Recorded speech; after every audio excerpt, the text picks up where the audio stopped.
Hello, YouTube. Welcome to the stream. I hope you had a really, really great day. Today was my last day before having pretty much 2 weeks off for the holidays, and I was like, I will not take today off because chances are we're going to be let out at least a little bit early, and we were. I got to be done at lunchtime, which was really cool, really fun. My husband and I watched hockey. We went for a walk. We just hung out. It was really, really nice. And then I'm off until January 6th. So that'll be really fun. Pretty much 2 full weeks of doing, well, I mean, we're going to be doing things, but not much. Like going for walks, going out to eat, probably going to a movie. Maybe we're going to go to the pool. We're going to go tobogganing. We just have to find a hill nearby and go tobogganing. We're going to go skating. It's going to be really, really fun. So I see Mr. Ranger Lab and Lisa are here already. Thank you both so much for joining me today. I'm very excited to do a video on the topic of my latest rabbit hole. I was seeing shorts on YouTube about Mount Everest, about traffic jams on Mount Everest, and then I started watching all of these different mountaineering channels about people who try to get to the peak of the 14 8,000 meter mountains across the world, and then different challenges that climbers experience and people's whole summit journey through with Mount Everest, and also K2, which we'll learn about a mountain called K2. And it's been fun for me. So we're going to do a really, really basic introductory video on Mount Everest. And I'm not claiming to be an expert on mountaineering, so it's going to be high level. I'll probably miss things. I'll probably get some things wrong. If you know more about this topic, please let us know in the chat or in the comments later. We're just learning. This is a fun topic, and I enjoyed going down the rabbit hole. Okay, let's get started. I wanted to start with showing the peaks, the 14 mountains that have 8,000 meter peaks. And I just wanted to just show you what they are first as a really brief introduction. Then we're going to go into the dangers of high altitude mountaineering when you are over 8,000 meters. And then how Everest guides try to combat the altitude sickness through an acclimatization schedule.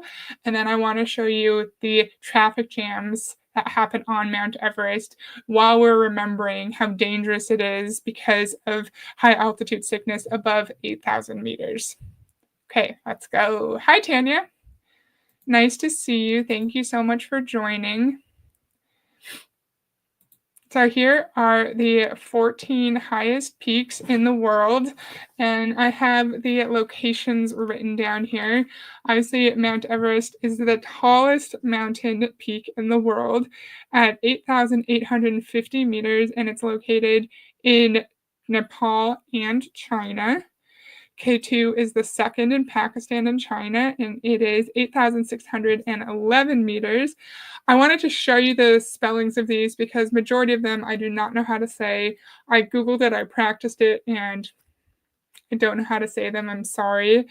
The third is Kanchenjunga in Nepal and India. I know how to say number 4 because I heard it in a YouTube video and I've listened. The guy said it 50 times.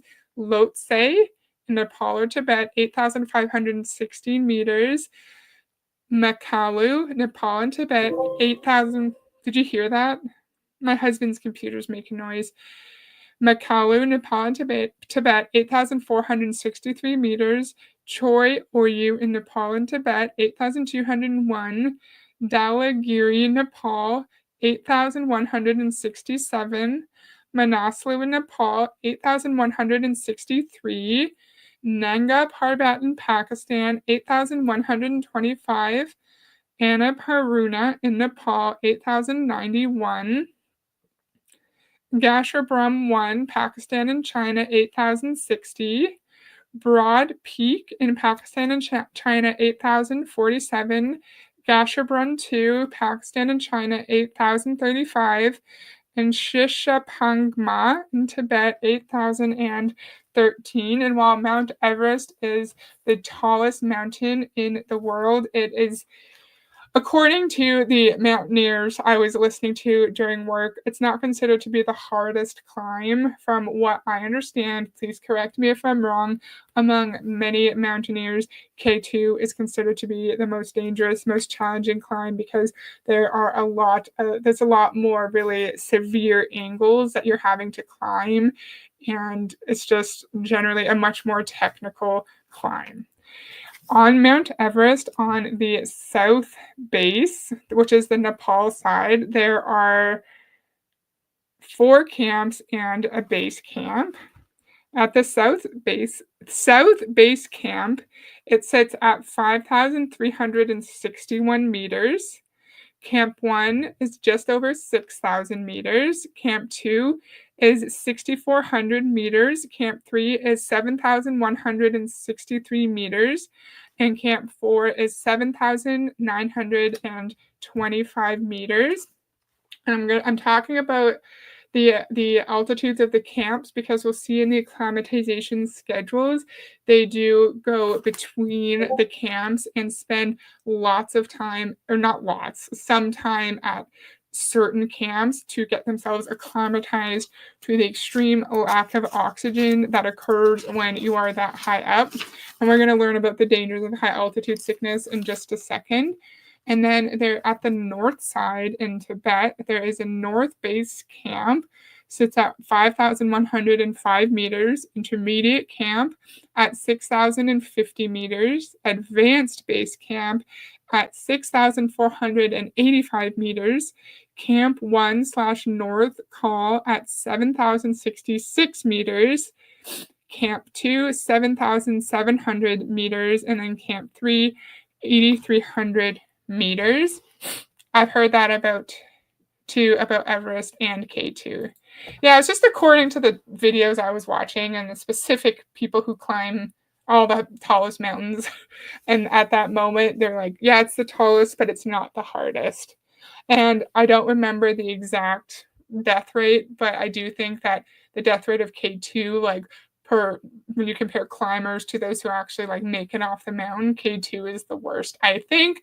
Please correct me if I'm wrong, anyone who knows more than me. And now I shared with you the altitudes of the mountains and of the highest mountains and of the different base camps and not base camps, camps on each side of the mountain. And now I want us to just read this article about what happens to the human body when you are that high. Something interesting I found is very few elite mountaineers have actually summited the peaks of all 14 of these 8,000 meter peaks, which the amount of athleticism and mental strength you would have to go through all of these journeys is incredibly impressive, and very few people actually have the physical and mental ability to do something that impressive. Fall down the rabbit hole of these kinds of videos, please. Like, not just Mount Everest, you can look at K2 and Lhotse summit videos. What these people do, it's incredibly dangerous, but also very impressive what the human body can actually achieve. Okay, on the peak of Everest, it can take minutes just to catch your breath. That's because at an elevation of 8,848 meters, each breath contains 1/3 of the oxygen found at sea level.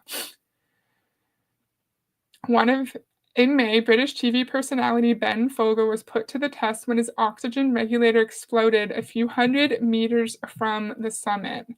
One of his mountain guides, Ming Dorji Sherpa, was able to sacrifice his oxygen mask, regulator, and cylinder and descend to a lower camp without supplemental oxygen. I hate when these ads pop up. Okay, so first, this could be a whole other video, but there are local people who I don't know much about it. I could do more research. Who live at incredibly high altitudes, who are referred to as Sherpas. I think it's also their ethnic group. But please, I don't know anything. It's just they guide people up and down the mountain. They are used to living at incredibly high altitudes, so it is easier for them to adjust to those high altitudes while guiding people up and down the mountain. There's a lot of ethical issues around the people who do the guiding and those who are like being the porters who when people are trekking to the base camp, they'll carry the climbers' equipment for miles and miles and miles, and they're not paid very much, especially the Sherpas. They're not paid much considering the level of risk that they are in, because when you're that high up, you could die in hundreds of different ways. People, they put ladders over crevasses, which is pretty much just like a really big skinny endless hole, right? And if you do one misstep on those ladders, you can fall to your death. There are avalanches. You can die from oxygen deprivation, like we'll talk about here. It's just so dangerous, and they're not paid that much. And also, one of the porters in one of the videos I saw said he made enough money to feed himself and his yaks that help, like, he puts the climbers' equipment on the back of the yaks, and then him and his yaks travel through the mountains to carry the climbers' materials and equipment, and he pays just enough for himself and his yaks to stay alive. But that could be a whole other video. Then on the Hillary step, less than 50 meters from the summit, Vogel's second regulator and bottle exploded on his back. It was pretty terrifying. My heart just sank because I couldn't really see a way out. It's a bit like going to Mars in a spacesuit and imagining what happens when you unzip it. Sorry, one sec. Thanks to the heroic act of the Sherpas and expedition leader Kenton Kool, who gave Vogel his oxygen supply, the team reached the summit on May 16th. But time on the top of Everest is short-lived, as the body is rapidly deteriorating, and you're more exposed than ever to the elements. If luck is on your side, you might get 20 minutes to take it all in before it becomes intolerable. Okay, we're not going to... Is this the wrong article? This is literally the wrong article. This is not the one I wanted to read. I was like, this isn't right, because the one that I picked for this part is like very sciencey. I'm sorry. I want the right one.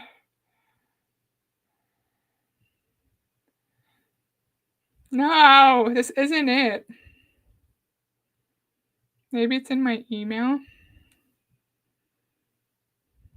We're going to pause because the one that I found was so good. Yes, this is it. Sorry, it's in my email, so I'm just going to unshare.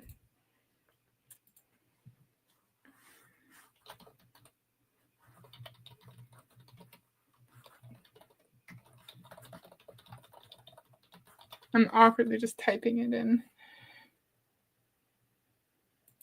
Yes, this one's it. Let me zoom in so I can read it. Hi, Neil. Nice to see you. Thank you for joining us. I'm having issues. I zoomed in so I could read it too early. Okay, I'm ready. Yes, I also saw that, Mr. Ranger Lab. I saw that on a channel called Everest Mystery or Mysteries, one of those two. He was talking about, he was showing like pictures of when the Hillary step, I think it was in an avalanche. Was it an avalanche? A Hillary step just completely disappeared. But yeah, you're correct. According to Everest Mystery, I don't know if it's true, but I'm pretty sure we're right. Baking 2 loaves of banana bread for tomorrow. I love that. Nice. Okay. This is the one I wanted. So oxygen levels in the death zone. Extreme elevation found at altitudes above 8,000 meters is referred to as the death zone. So we already talked about the camps that are on Mount Everest. On the south side, Camp 4 is just under 8,000 meters. And now Camp 4 on the south side is 7,925. And then Camp 3, the final camp on the north side, is actually at 8,300 meters. Yes, I learned about that expedition on the Everest Mystery YouTube channel. It's super cool. You guys should go look. I'm gonna get an actual link, and then if you are interested in the mountaineering stuff too, you guys should go look. I think it's just literally Everest Mystery. Yes. Oh, it's so interesting.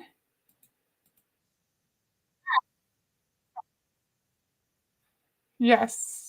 So I already put the name of the channel in there, but here's the link so you guys can go directly there. Okay. Oxygen levels in the death zone. I can't read that. I can't read this at all. Okay. Although air contains 21% oxygen at all altitudes, the low air pressure at high altitude allows the oxygen molecules to decompress and spread apart. This is what is meant by thin air. At the summit of Mount Everest, the atmospheric pressure is only about one-third of that at sea level. Accordingly, there's only one-third of the oxygen available as there is at sea level. The lack of oxygen wreaks havoc on the human body. Humans are adapted to live at lower altitudes, where oxygen levels are sufficient for sustaining life. What happens to the death zones when exposed to the death zone's low oxygen environment? Our bodies struggle because we require oxygen for vital bodily functions. What happens to the human body in the death zone? Look at this picture. Oh, some of these pictures are outrageous. Look at that picture. Look at all those people. Hypoxia, or oxygen deprivation, is one of the most critical factors contributing to our health deterioration in the death zone. And that, remember, that is 8,000 meters and above. And what was the elevation of Everest? Elevation of Everest is 8,850. Yes, it sure has, Mr. Ranger Lab. It sure has. You're right. Mr. Rangelab said Everest has become an industry, and that could be a whole other video. That could be 10 other videos. I haven't looked into it. That's a really good question. As humans ascend to higher altitudes, they experience various stages of complications. It is quite common to encounter mild symptoms of altitude sickness like dizziness, headaches, and shortness of breath. However, as they venture further into the death zone, the effects become more serious, leading to impaired judgment, confusion, loss of consciousness, and eventually death. The severity of those effects depend on the duration and extent of oxygen deprivation. There are plenty of people who attempt to climb Mount Everest without oxygen, without supplementary oxygen, like little oxygen tank on your back. Plenty of them have lived. Lots of them have died because we're going to learn what happens to your body when you're that high. It's incredibly, incredibly dangerous. Impaired brain function. Individuals may experience dizziness, confusion, difficulty concentrating, and impaired judgment. High altitude cerebral edema is a deadly medical condition where the brain swells with fluid at a high altitude. Decreased physical performance. Oxygen is vital for energy production in the body. In conditions of hypoxia, the muscles receive less oxygen, leading to decreased physical performance and endurance. Activities that would be relatively easy at sea level become more challenging at high altitudes or in low oxygen environments. Now, think about this in the context of climbing 8,000 meters in the air. You are in an incredibly what am I trying to say? Unpredictable environment, right? One wrong step, you can slide off the mountain, you can fall into crevasses, you can be buried by snow, you can be buried by an avalanche, you can pass out from oxygen deprivation. There's so many things that can happen to you. And just the first two instances, your brain does not function in extended period, does not function to its full capacity in extended periods of time in the death zone, right? Your brain does not function fully, and you have decreased physical performance and endurance. So, in places where you need to be able to make quick life-saving decisions, you don't necessarily have the ability to do so. And of course, this is not just happening when you're at 8,000 meters and above. Even what did they say? Did they say we could be experiencing altitude sickness? Does anyone know when we could start experiencing it is? Because the highest I've ever been was 3,600 meters, and I felt it right away. Like, you don't feel good, and then if in a couple of days you feel better for sure, but at 3,600 meters, I started to feel it. Now, my brain was not swelling, but the higher up you get, the more likely you are to have adverse outcomes from oxygen deprivation. And that's why we do acclimatization. We don't just get to base camp and then run up to the top of the mountain. Respiratory distress. You can experience increased respiratory rate, shortness of breath, and labored breathing. The body's natural response is to try to compensate for the lack of oxygen by breathing more rapidly. High altitude pulmonary edema is a serious medical condition that develops at high altitude. The lungs fill with fluid, which prevents oxygen from entering the blood.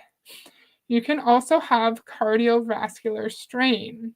A high concentration of high blood cells makes the blood thicker.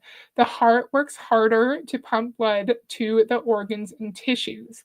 The increased workload can lead to a strain on the cardiovascular system, potentially leading to irregular heart breaks, chest pain, and in severe cases, heart failure. Then you can get cyanosis, which is the discoloration of the skin, lips, and nail beds. It occurs due to a lack of oxygen in the blood, leading to a higher concentration of deoxygenated hypohemoglobin. It's a sign of hypoxia and serves as an indicator of a critical oxygen deficiency in the body.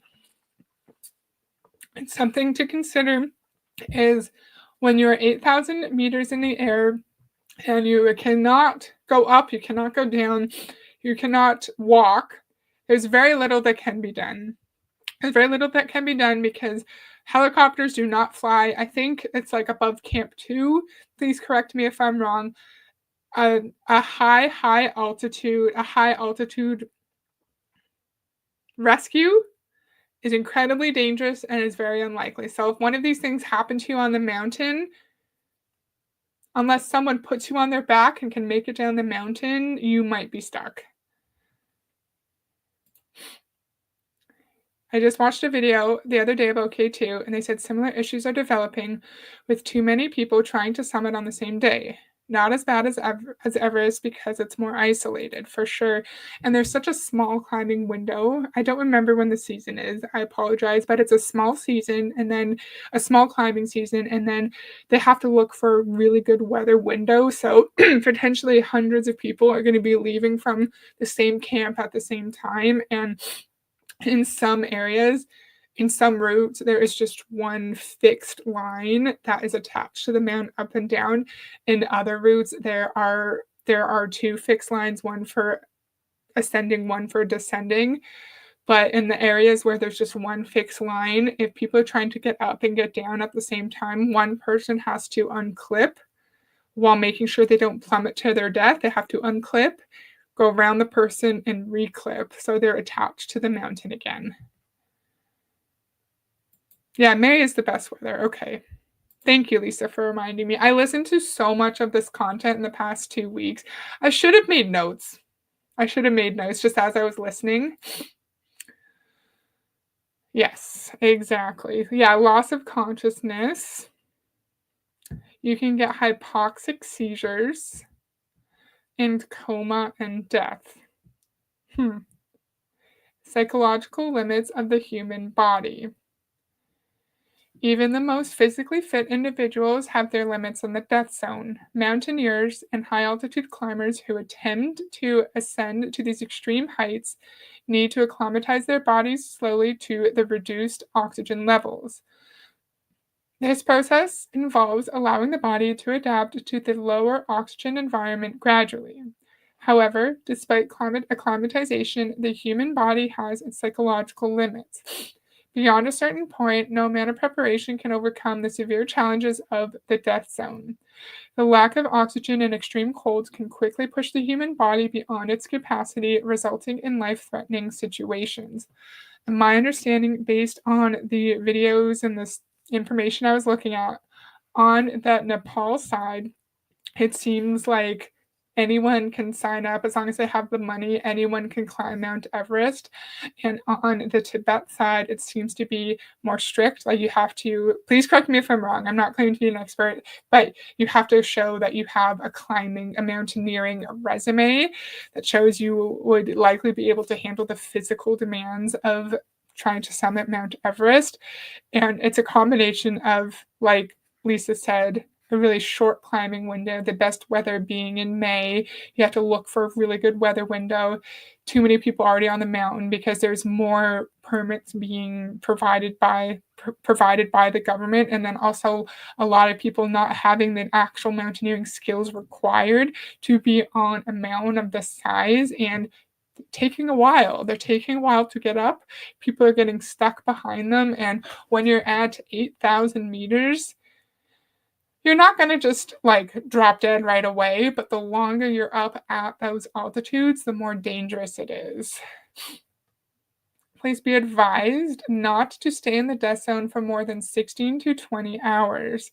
48 hours is considered the absolute threshold. The record for time spent in the death zone is about 21 hours without oxygen by Babu Churi Sherpa on Everest, and 90 hours with oxygen by Pemba, I can't say that last name, I apologize, on K2. These record holders are both Sherpa, who are genetically adapted to being at high altitudes. Most of the deaths happen in the death zone. Rainbow Valley is the name given to the area on Everest where many have perished. The moniker refers to the collection of brightly colored clothing that cover the bodies. Besides the bodies, are trash, tents, and oxygen tanks. I think the next part of this, yeah, the next part has like some pictures of dead bodies, so I don't want to look at that on my channel. It's very powerful because it shows that what I said earlier about how people, one of these sicknesses, like what they get extremely sick or they can't continue on, and there's very little that can be done. And I've seen lots of stories about climbers literally climbing over dead bodies or climbing over someone who is barely hanging on to life on the side of the mountain, and people aren't like radioing down to base camp. They're not informing people, they're just continuing on in the climb, which is a little bit disturbing, but then also, what are you supposed to do when you're that high? So if you want to keep looking at this article, you can, but there are some pictures of dead bodies and bones and stuff, so it's a little bit disturbing for sure. So that, I shouldn't have clicked stop share. My apologies. Which one am I looking at now? So we've looked at, I'm going to take myself off camera for a second. We looked at, where's my hair tie? We looked at what can happen to the human body when you are above 8,000 meters, when it's the death zone, where you should be staying no more than 16 to 20 hours, preferably less than that, because you can have extreme outcomes happen to you, including death. And when I mentioned earlier, when you are at Everest Base Camp, you're not just going to climb right up the mountain. You have to do acclimatization activities. And I found this website from a man who guides people up and down Everest. If you want to look at his whole acclimatization schedule, you can do that here, but we're just starting at day 19 because that's when they arrive to Everest Base Camp. Hi, Lisa the Cat Mom. It's lovely to see you. Thank you for joining. They continue to Everest Base Camp, where we will move in our encampment, where we will be based for the next 4 to 5 weeks. And they have a rest day, they unpack, get themselves oriented. The base camp puja is part of the expedition experience, but is also a very important blessing, in particular for the climbing Sherpas. Depending on the auspicious dates in the calendar, this may be on another day, but there's plenty of time. There's plenty of flexibility to allow for any changes. I watched someone's entire journey from arriving, like from trekking to base camp all the way up to the summit, and one of the things he showed was this ceremony. So it was very interesting. If you want, you can YouTube that. Day 22, a reconnaissance day in the lower stretches of the Khumbu Icefall. This is to acquaint ourselves with the lower section of the route, but importantly to have an introduction to some of the skills we will need to be moving safely through the Khumbu Icefall and up to Camp 1. So remember, at this time, I think they might be in the north. I think he's referring to the north camp, but I might be wrong. But at this point, they are above, either way, north or south, they are above 5,000 meters. So even when you're just at the base camp, you're already incredibly high.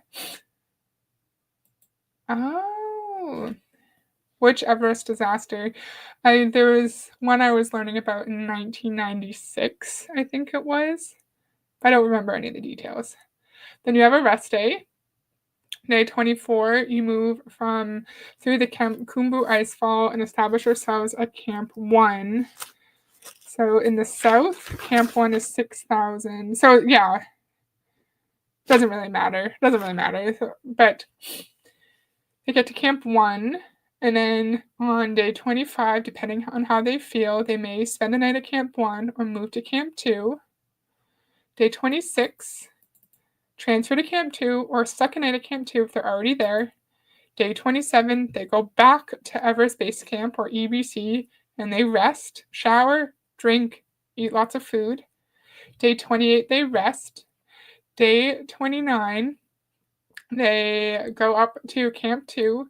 Day 30, they rest at Camp 2.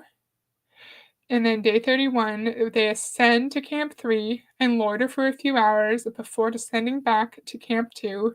And then on day 32, they return to Everest Base Camp. And this is just one guy's acclimatization schedule, maybe different for everyone, but there's lots of like little missions, where they learn how to use their crampons, which is like really spiky, big spikes they put at the end of their boots, how to descend vertical ice walls, how to do the ladder thing over top of the crevasses. Yes, for sure. The 1996 one was the most well-known. Yeah, I just watched a video about it today while I was working. So yes, that's what I wanted to show you. And then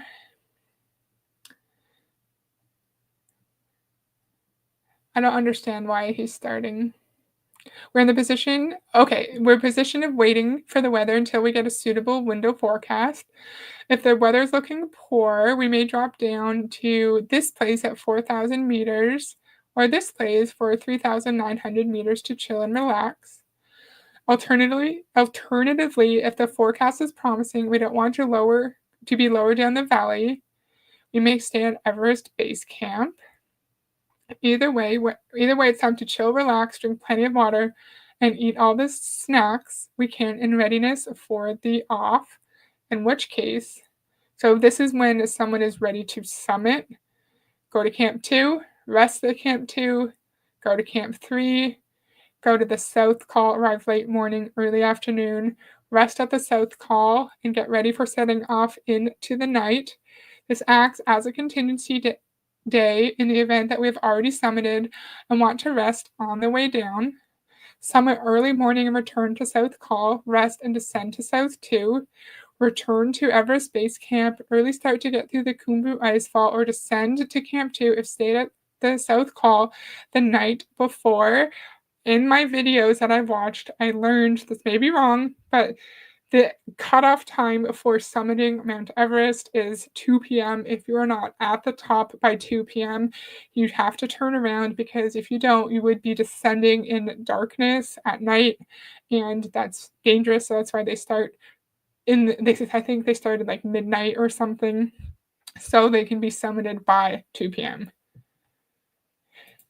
Okay, there's a lady who she she couldn't use crampons. She didn't have the basic mountaineering skills. The Sherpas were like, "You can't do this. You don't have the skills. You will die." And she went anyways, and she perished on the mountain. A lot of people don't have the basic mountaineering skills. Tried to climb Mount Everest. Like very few people in the world have any business thinking they can climb a mountain of this size, but so many try. Yes, exactly. I'm not a climber, but you should not be learning any new skills, just reinforcing. Exactly, Lisa.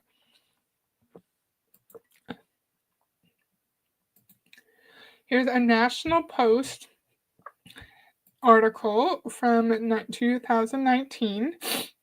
Oh, hey, coconuts. There's a podcast that goes over the story of the 96 disaster climbing Everest. I think it's called Against All Odds. It was really interesting. Cool. Thank you. Against All Odds. I'm gonna make a note of that or else I'm never gonna look at it. Against All Odds. And it's nice to see you, coconuts. Thanks for joining us. How do you spell odds? Is it two D's? Yeah, two D's. I can spell. Okay. So this is a very powerful picture. That's the summit right up there. This is a traffic jam on the summit. Remember the death zone. The death zone starts at 8,000 meters and above, where your brain can shut down, you can have heart attacks, you go into a coma, you can die, right? So what am I trying to say? That starts at 8,000 meters. These people who are waiting to summit are just below 8,850 meters. So you are not going to pass out immediately if you spend any extended amount of time in the death zone. Of course not. But it is vitally important to get up and get down as quickly as you can because the longer you spend at those altitudes, the more likely it is you are going to have adverse outcomes from it. I think some people with money, think they can buy their way to the top, not knowing it takes actual climbing skills. Exactly. And I'm not going to look at it in this video because this is taking me longer than I thought, but I found an article about how much it costs to climb Mount Everest, and at like the cheapest, lowest end, it's like 30K, and then at the highest end, it could be 100K. So you have to have money to climb this mountain. So maybe people think like, oh, I have the money, I can do it, even though I've never climbed a mountain before. Chowtor Tamang was on his way to the roof of the world when he hit a traffic jam.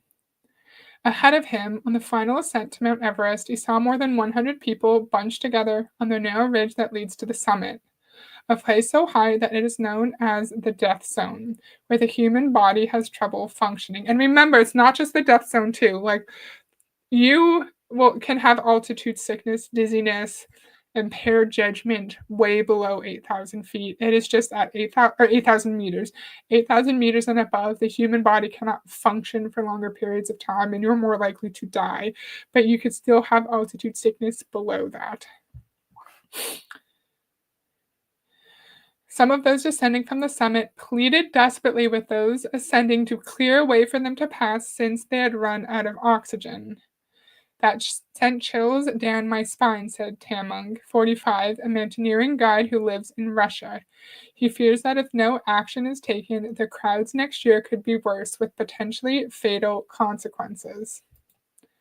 My opinion, it's easier to climb up than go down, and going down is when you're the most tired and adrenaline is waning. Great point, great point.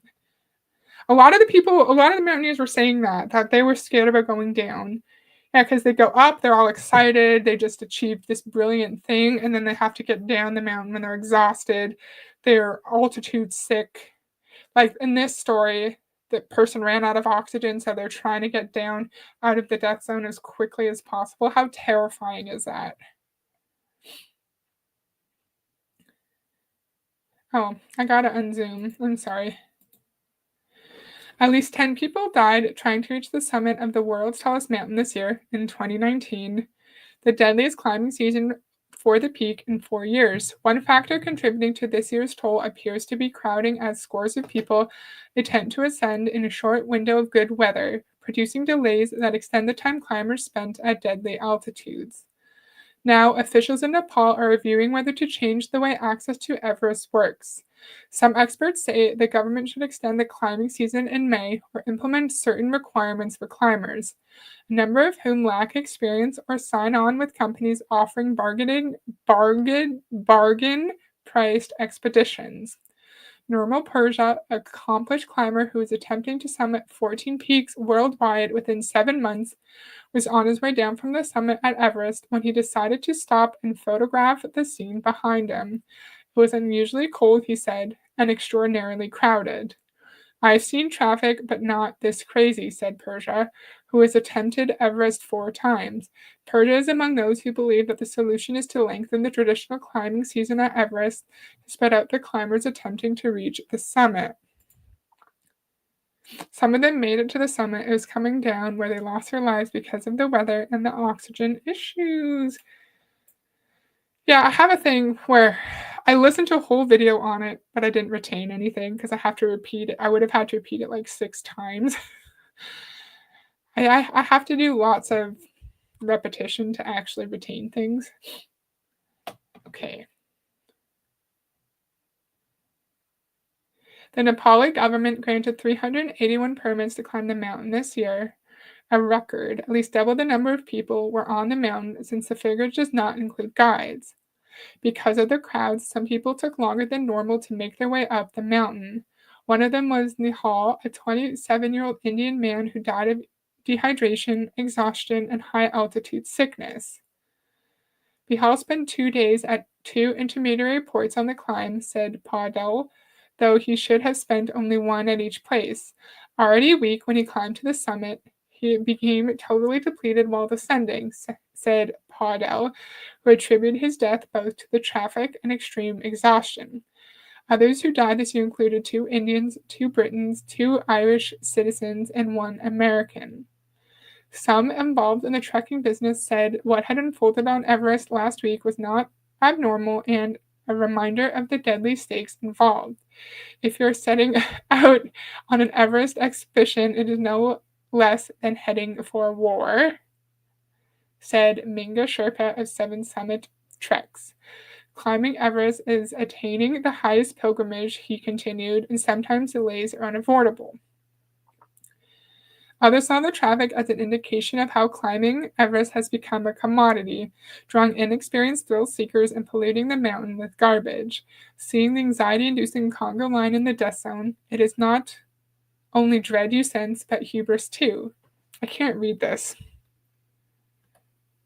Can't read this.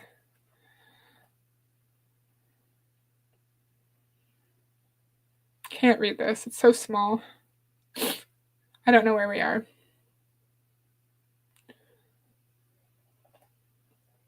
Sorry. Okay, we're around here. Hubris 2. Okay. Nepali officials are reluctant to curb the number of climbers, who are also an important source of revenue for the country. The government cannot just say no to tourists who come to ask for permits. Personally, I feel that there's not as much about the number of permits as what kind of climbers we are issuing permits to. After this year's expeditions are concluded, Achara said officials will analyze the data and determine how to move forward. The mountain is for every human being, the climber attempting to summit 14 of the world's highest peaks, but it has to be managed properly. So it's a combination of, too many permits being issued, and also the people who are getting the permits shouldn't be climbing a mountain like this, in my opinion. Oh, sorry for hitting my mic. Maybe a thrill-seeking tour shouldn't be as dangerous as a war zone, and maybe we keep the dangerous mountain summit to those able to climb it. Yes, exactly. So next, I love how this is about the traffic jams and it took me so long to get to the traffic jams. I'm sorry. Okay, let's watch this.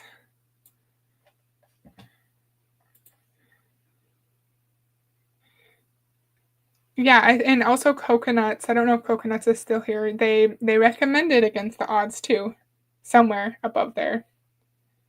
Yes, this is where they recommended that.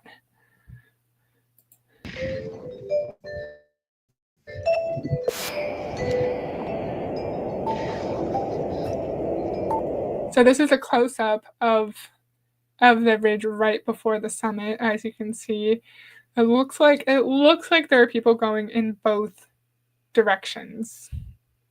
So I don't anyone who knows a lot about Mount Everest, do you know how the lines work on this route? Is there just one line or are there two? Because look, there's a man facing this or a person facing like this way, and then this person seems to be facing this way.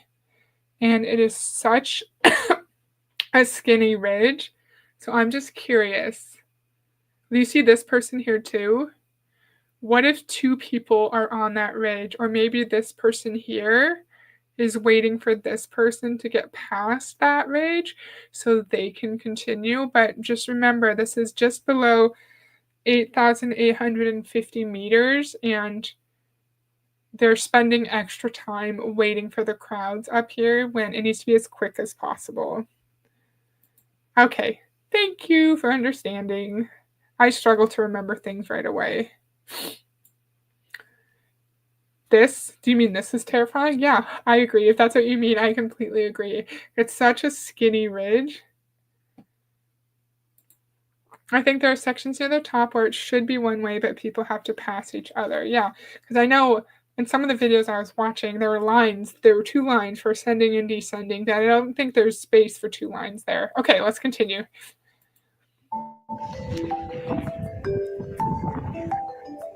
Ah, look at that. Climbers queuing for the journey have made Mount Everest even more dangerous. And Lisa, the cat mom, look at this. Look at this.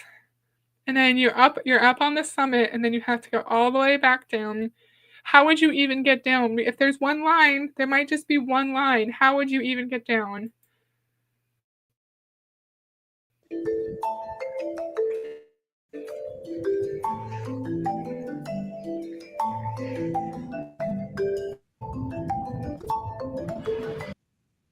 And look at these people. They're like, okay, is that two lines? It might be two lines there, but they're like bracing themselves or getting really low. They're holding on to the line so they don't just slip down. And then look at all those people behind them. All those people. And then that might be more people too. Looks like a line at Disney. Looks like a line at Disney would not be a line at the summit of Everest in the death zone for breathing. For sure. Yes. Not surprising.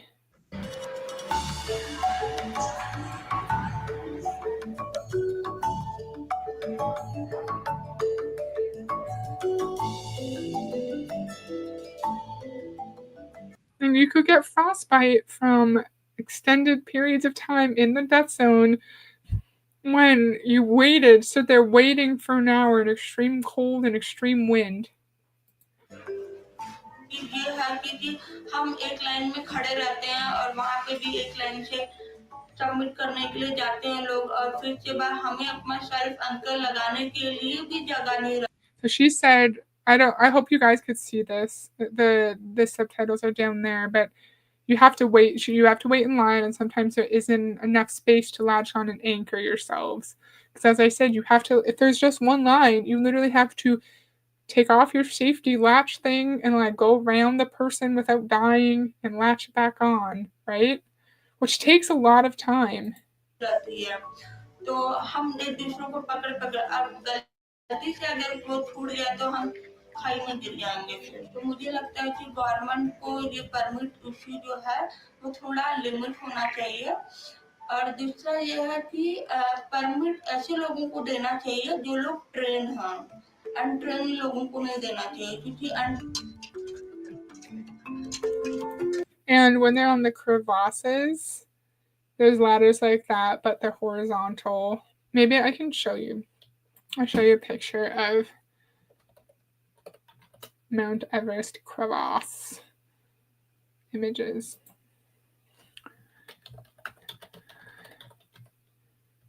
How do you spell crevasse? Ladder?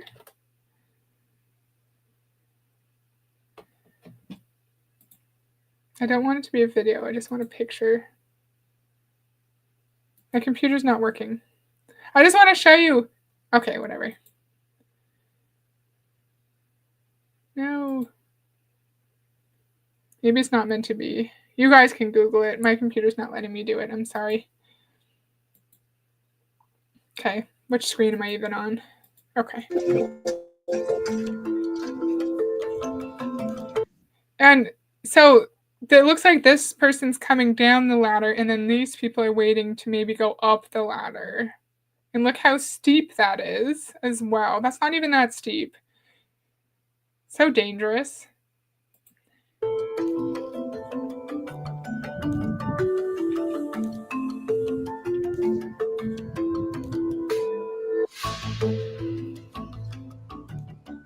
Okay.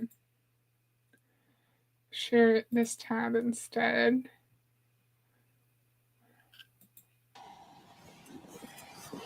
Oh, fuck. I didn't mean to do that. No. Oh, share button. No.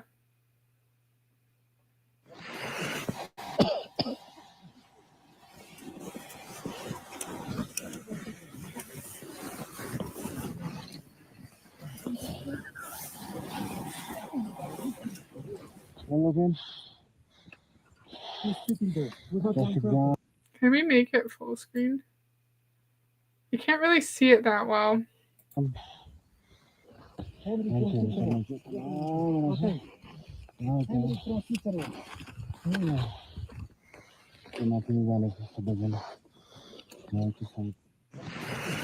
So this person appears to be like facing, maybe they're going down. I can't tell if that's down or up. He's facing it as people are they're facing it while people are actively coming towards them. Right? Like that's outrageous. Yes, Lisa, the cat mom said that's wild. Can we just watch this one more time? Just one more time. And look how high this is.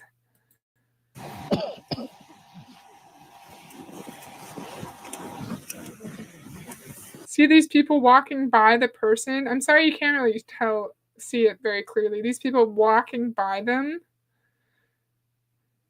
All those people waiting.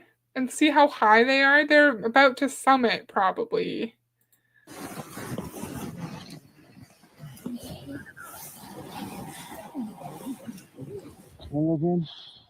Anyway, we get the picture for that one. Oh, share button.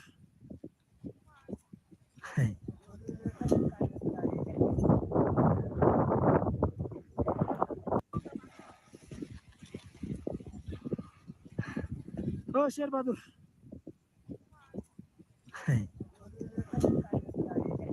So they're at one of the camps. There's a lineup that big all the way down to one of the camps.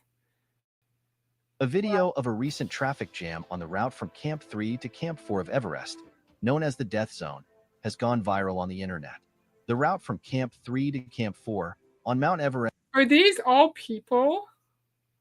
I wasn't planning which shorts to watch of the traffic jams. I was like, just gonna go to the shorts and scroll through and we'll find something interesting. So think about everything we've already looked at, right? So with the health conditions that you can get when you are stuck in the death zone, right? Between Camp 3 and Camp 4. So let's see. So they're not at the death zone yet, but they're about to be. 7,163 meters to 7,625 meters. And then if they're on the north side, Camp 3 is already in the death zone, but these people are approaching the death zone. They're spending extended periods of time in extremely high altitudes, and all those little dots are people. Yeah, imagine being stuck on that incline while you wait and how sore your legs and arms would hurt before you even summit. And imagine doing that even without extreme altitude sickness, with extreme winds, extreme cold, extreme exhaustion. Just if you were like doing a crazy workout at the gym and you have a normal amount of oxygen, like imagine just with that, right? And then you're having to do that in extreme conditions. Look, all those little dots, all these little dots are people. Everest is just 1.2 miles long, but extremely challenging due to steep climbs on hard ice in the death zone at over 26,000 feet. Climbers often encounter long queues on this section due to overcrowding, with hundreds of trekkers attempting to reach the summit during narrow weather windows. Technical sections like the Hillary Step, Khumbu Icefall, and Lhotse Face require coordination between teams, leading to bottlenecks as climbers wait their turn on fixed ropes and ladders. The combination of difficult terrain, extreme altitude, unpredictable weather, and high traffic makes the Camp 3 to Camp 4 route one of the most treacherous and congested parts of the Everest climb. Wow. Holy mother. And you guys saw what I was trying to show you with the ladders over the crevasse. Yeah, so yeah, they're waiting for lines. They're waiting for like fixed lines. They're waiting for ladders. And as I said, they're doing it in extreme weather conditions, extreme winds, extreme snow.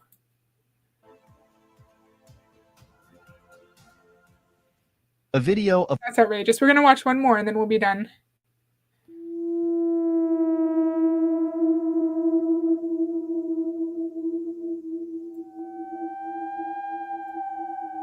That music. That's horrible music.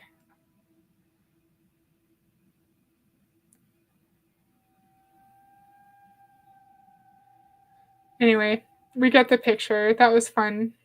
That was fun to look at. So that's all I have. Thank you for humoring me with a random ass video topic. I was just shocked at the number of people waiting in lines on the summit or to summit. Shocked at the dangers of that too. It's not like we're waiting in lines to, like someone said earlier, at Disneyland to ride a roller coaster or at the grocery store where we're safe and we're in reasonable weather and we're not deprived of oxygen. No, we're waiting in lines where in places where human beings have not adapted to live at yet, right? Where you need supplementary oxygen to survive right before the summit, right before the death zone. While you're in the death zone, you're standing there waiting for a line, a fixed line, waiting for a ladder when you could die in 200 different ways. Oh, they can be very addictive for sure. And I think I want to do other videos on the amount of trash that's on Everest, the different government initiatives to encourage climbers to actually take their trash off the mountain. The cost of climbing Everest was something I was going to show, but we're already almost at an hour, so I think we're good. And the industry around Everest, like Mr. Ranger Lab said earlier, that was a really good point. There's lots of different videos that we could do. This is just, I wanted to do like an quick intro to the mountain, intro to the dangers of extremely high altitudes, and then why that's dangerous in the context of standing around in long lines while you're waiting to summit and you're approaching the death zone and while you're in the death zone. So thank you to everyone who watched this random video topic. I really appreciate that people actually want to listen to me ramble on about the different rabbit holes I go down. It's really awesome. I hope everyone has a wonderful holiday, whether you celebrate or not. Hopefully you get some time off. You can hang out with your family, eat some good food. You just have a nice time, hang out with your friends or relax. Do what makes you happy. Do what makes you feel rested and rejuvenated for the new year. I will see you guys probably not this Wednesday because I think that's Christmas. Yeah, not this Wednesday, but maybe the next Wednesday or the next Monday. I don't know. At some point next week. I'll see you guys later. You're welcome, Lisa. I hope you guys enjoyed it. Happy holidays, and I'll see you next time. Bye.